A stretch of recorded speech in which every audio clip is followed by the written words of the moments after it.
Good morning. आज हम बात करेंगे एडिशन ऑफ वेक्टर। वेक्टर का एडिशन हम कैसे करते हैं उसके बारे में पढ़ना है। इस टू टाइप के मेथड होते हैं, एक होता है ट्रायंगुलर लॉ ऑफ मेथड, दूसरा होता है पैरेललोग्राम लॉ ऑफ मेथड। दो मेथड के थ्रू हम एडिशन करते हैं। तो हमने पहला लिखा है triangular law of vector addition. Vector addition का लॉ क्या है? सपोज दैट चाचू इस डायरेक्शन में जा रहा है जिसका मैग्नीट्यूड a है, दूसरा चाचू है जिसका मैग्नीट्यूड b है और वो इस डायरेक्शन में जा रहा है ना।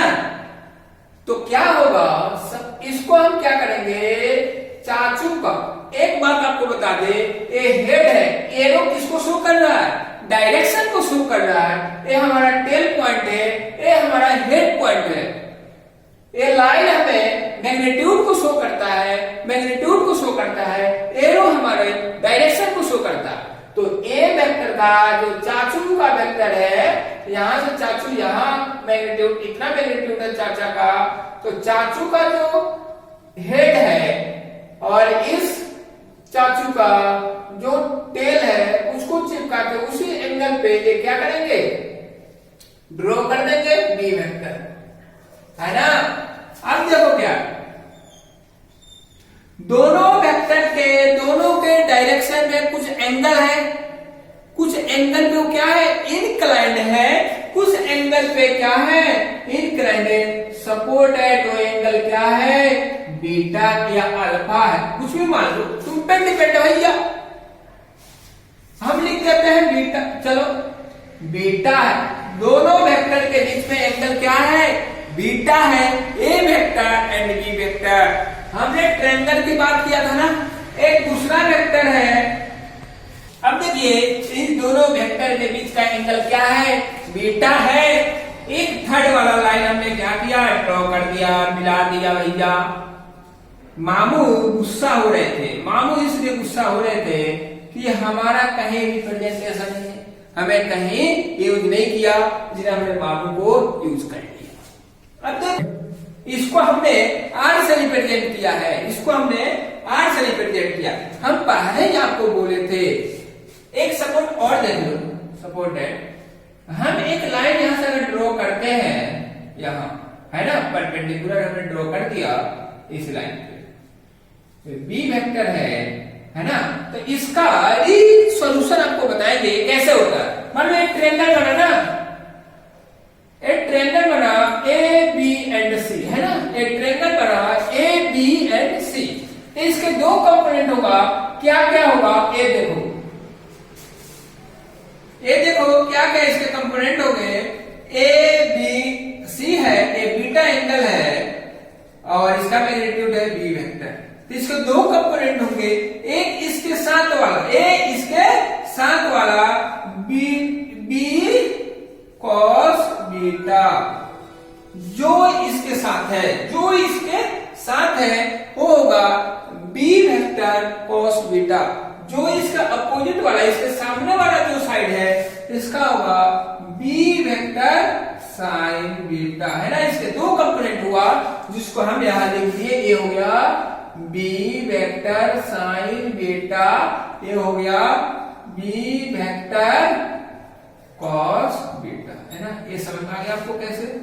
अब देखो क्या है, यहां मैं बता देता हूं आपको। अब देखो आर है और ये हमारा ट्रायंगल बन गया डीबीसी, एक ट्रायंगल बना। इस रिजल्टेंट वाला जो एंगल है वो कुछ एंगल पे इंक्लाइंड है ए वेक्टर से, वो है अल्फा। हमने अल्फा माना, आप कुछ भी मान सकते हैं, थीटा कुछ भी मान लो, है ना, हमने अल्फा माना। अब देखो जो डीसी वाला लाइन है, डीसी वाला जो लाइन है वो किसके इक्वल होगा, डीबी प्लस बीसी, है ना। ये वेक्टर है तो वेक्टर लगा दो। आपको मैं पहले ही बताया था, है ना, ये आर है ना, रिजल्टेंट है ना। एक ट्रायंगल बना जो लंबू है, आर वेक्टर है, उसके इक्वल दोनों छोटू होंगे, है ना, दोनों क्या होगा, दोनों छोटू होंगे, दोनों छोटू होंगे। अगर हम लंबू का स्क्वायर करेंगे, अगर हम लंबू का स्क्वायर करेंगे, छोटू का भी स्क्वायर करना होगा, है ना, छोटू का भी स्क्वायर करना होगा। तो आर वेक्टर का हमने अगर स्क्वायर किया तो इधर दोनों का भी हमने स्क्वायर किया, तो दोनों का अलग अलग कर दो आप। ए वेक्टर का स्क्वायर प्लस बी वेक्टर का स्क्वायर कॉस बीटा का स्क्वायर, है ना, इसका square plus 2 A vector B vector cos beta, इसका हो जाएगा बीटा का बी का square into sine square beta. अब देखो ए वेक्टर का स्क्वायर, अब देखो यहाँ भी स्क्वायर है, यहाँ भी स्क्वायर है, दोनों में कॉमन है, तब क्या करेंगे, बाहर निकाल लेंगे। ये हो जाएगा cos square beta plus sine square beta, यहाँ जाएगा 2a vector into B vector cos beta. अब देखो हमें मालूम है sine square beta plus cos square beta क्या होता है 1, से क्या हो गया a वेक्टर का स्क्वायर प्लस बी वेक्टर का square plus 2a vector into B vector cos beta. ये आर है, आर का क्या है, स्क्वायर है ना, तो हम क्या करेंगे, इधर रूट अंडर लगा दो। ये हमारा हो गया रिजल्टेंट, ये हमारा हो गया रिजल्टेंट। इसको आप याद रखना, ये क्या हो गया, इसका मैग्नीट्यूड हो गया, मैग्नीट्यूड हो गया, रिजल्टेंट का मैग्नीट्यूड हो गया। वेक्टर एडिशन ऐसे होता, आर वेक्टर ए क्या है, मैग्नीट्यूड हमने निकाला है। अगर डायरेक्शन के केस में देखते, वेक्टर के केस में होते, तो आर वेक्टर किसके इक्वल होता, A vector plus B vector cos beta plus B vector sine beta. समझ में आया, इसका हमने स्क्वायर किया था ना नीचे, फिर इसका अलग अलग क्या कर देंगे, स्क्वायर कर देंगे। समझ आया आपको, ए रिजल्टेंट का मैग्नीट्यूड निकल गया। हम डायरेक्शन कैसे फाइंड आउट करेंगे, ये एंगल हमने जो अल्फा लिखा वो कैसे हम फाइंड आउट करेंगे, वो हम कैसे फाइंड आउट करेंगे, वो मैं यहां बता देता हूं। अगर रिजल्टेंट है, कोई पूछे जो रिजल्टेंट का डायरेक्शन है वो ए वेक्टर से कितने एंगल पे इंक्लाइंड है, कितने एंगल पे इंक्लाइंड है, किस डायरेक्शन में है, कितने एंगल पे इंक्लाइंड है, वो निकालने के लिए हम क्या निकालते हैं, tan अल्फा। tan अल्फा क्या होता है, p upon b, perpendicular upon base. Perpendicular क्या है इसके लिए, यही है ना सामने वाला साइड, और बेस ए हो गया, सामने वाला क्या होगा, b vector sine beta, base क्या हो गया, a vector plus b vector cos beta. ये हमारा आ गया tan अल्फा। डायरेक्शन कितने एंगल पे है, alpha equal to tan inverse b vector sine beta upon a vector plus b vector cos beta. ये है, याद रखना। इसमें सबसे बड़ा इंपॉर्टेंट ये है,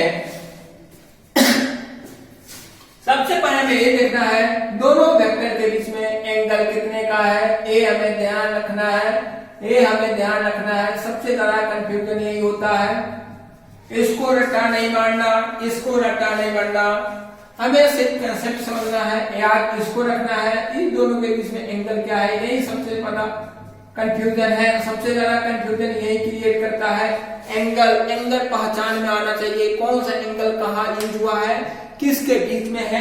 यहाँ बीटा जो एंगल है दो वेक्टर के बीच में होगा, अगर फोर्स होता दो फोर्स के बीच में होता। अल्फा जो है रिजल्टेंट और ए वेक्टर के बीच का एंगल है, अल्फा रिजल्टेंट वेक्टर और ए वेक्टर के बीच का एंगल है। इतना आपको समझ में आ गया। अगर आपको कोई भी परेशानी हो, दिक्कत हो, आप हमसे पूछ सकते हैं, कमेंट कर सकते हैं, मैं आपको बताऊंगा।